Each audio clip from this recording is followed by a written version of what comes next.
உங்கள் தகவலுக்காக ஒன்றை சொல்கிறேன். இன்றைக்கு கூட இந்து தமிழ் நாளிதழிலே இந்த அரசியல் கட்சிகளினுடைய இந்த இலவச சலுகைகளால் எப்படி தமிழகம் நிதிச்சுமையை சந்திக்கிற கட்டுரை இன்றைக்கு வந்திருக்கிறது.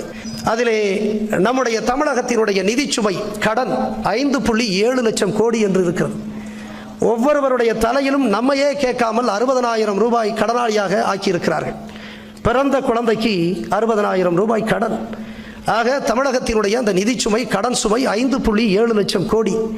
இது எப்படி இலவசங்கள்? எனவேதான் சொல்றேன், இந்த இலவச திட்டங்களிலே முரண் இருக்கிறது. எம்முடைய இளைஞர்களுக்கு வேலை கொடுங்கள், எதிர்காலம் இல்லை.